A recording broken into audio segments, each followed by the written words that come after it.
across the hall.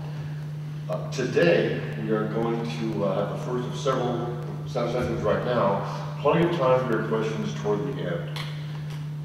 We have a panel of two people. On my immediate right is Stuart Brotman. Stuart is the president of Stuart and Brotman Communications, a global consulting firm based in Lexington, Massachusetts. We were fortunate to have Stuart serve as the visiting distinguished professor of emerging media at Ball State during the spring semester of this year. He's been an avid writer and a prolific writer. He's written more than 300 articles, books, major textbooks used in communications, and he's a resume that we could spend the entire 90 minutes reading from.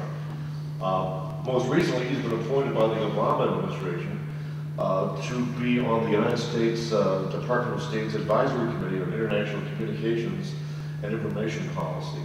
Yet another notch in his wide-ranging belt of communications policy and representation. He also teaches at Harvard Law School.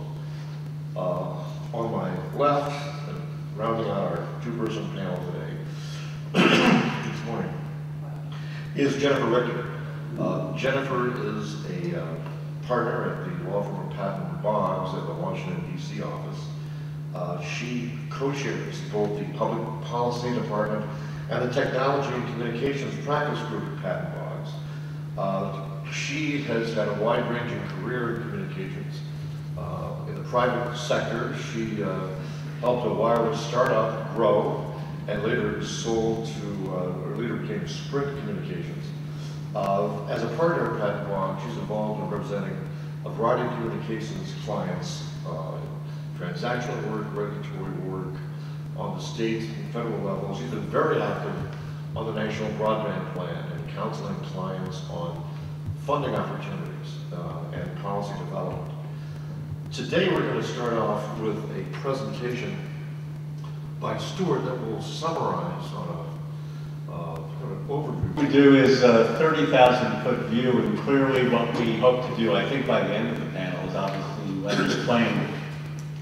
Our National Broadband Plan is a national broadband plan, which means that even though the FCC is responsible for it, it is a plan that was developed with wide interagency and other governmental operations involved in it. The FCC was charged with the responsibility for developing the National Broadband Plan, and part of that responsibility deals with these issues here. There was a feeling, is a feeling that the United States somehow is slipping in the rankings to the extent that there are rankings in the world, and there are the OECD, for example, which has most of the first world economies, does very careful analysis of where broadband penetration is in the world. And we see here that the United States, under the latest OECD rankings, is 15th in broadband penetration. And more critically, it's 19th in the world for broadband speed. So the difference, obviously, in penetration is the number of people who have broadband, and the speed is how fast the broadband is.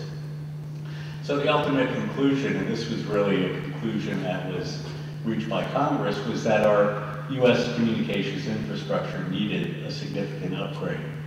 And so Congress passed the American Recovery and Reinvestment Act last year, which is known as the stimulus law.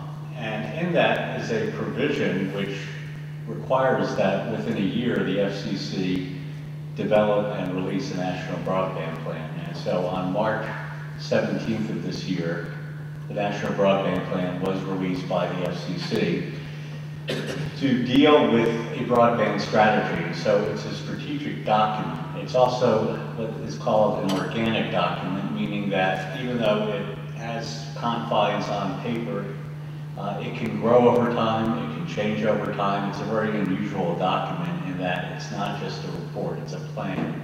And clearly with the advances in technology and many of the other things happening in the marketplace, the government wants to leave it open to be able to modify the plan, and that means that it may contract it as well as expand it.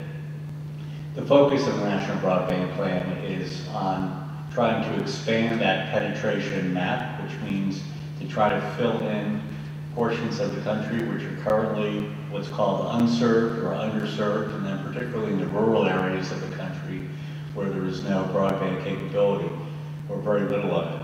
The broadband plan and the FCC is relatively agnostic in terms of the technology, so broadband does not necessarily mean a wire technology, it doesn't mean fiber optic, it doesn't mean cable. It can also mean wireless, and I'm sure we'll be discussing the importance of wireless to the broadband equation. I know Jennifer has done an enormous amount of work in that area.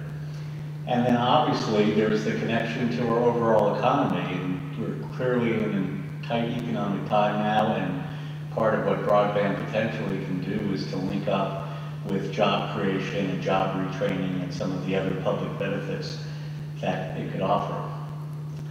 These are the major areas of focus in the National Broadband Plan, and you see these are almost consistent with what our general national agenda is. We're interested in looking at economic opportunity and job training and education, energy and the environment, civic engagement, healthcare, public safety, and homeland security. So this is virtually our entire domestic agenda, which has been married with the National Broadband Plan because there's the thought that broadband can help enable and facilitate many of these domestic policy initiatives. How did the broadband plan get developed? Well, it got developed in a pretty unusual way. First of all, there was a task force at the FCC that was put together. What was quite unusual about the National Broadband Plan is that a number of very highly competent professionals were brought in from the outside, essentially for one-year assignments or a little over a year to work on the broadband plan. And the head of that team was Blair Levin, and Blair was the chief of staff for former FCC chairman Reed Hunt, and a very knowledgeable person in the field, has worked in financial analysis for a number of years now, so really has the numbers down and understands the marketplace quite well. So Blair and then a number of people at the commission, as well as a number of other resources at other government agencies, worked on the task force. And part of the task force was not just to sit in a room and develop ideas. A lot of what the task force did was to go out and listen to what the country was saying, what interest groups were saying, what various parties who might be affected by broadband development would say.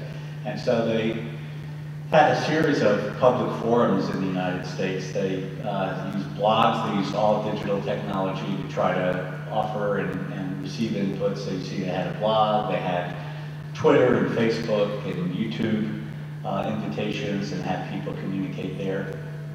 And then they held a series of workshops and field hearings around the country. The Commission does this occasionally, but I don't think that they've ever done it as extensively as they've done with the National Broadband Plan. In some cases, the task force was there for the meetings. In fact, in all cases they were. But sometimes senior staff from the Commission also were there, and sometimes even the commissioners as well.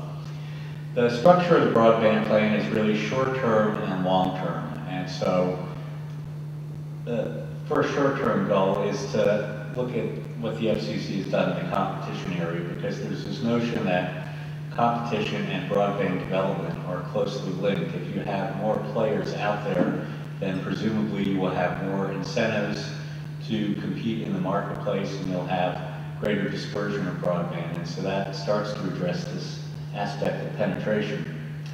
And then another aspect, particularly in the wireless area, is to look at how we can focus more on spectrum development and also spectrum farming and resource management. Spectrum, as you know, is our electromagnetic resource, and what we need to do is to try to make that as efficient as possible. And clearly with broadband, there's a vast need for more spectrum. So part of what the government has been doing, and we'll talk in greater detail about that, is to take a very, very careful look at our entire use of spectrum, both on the government side and on the non-government side, and to begin to try to identify some pockets which might be used and to reallocate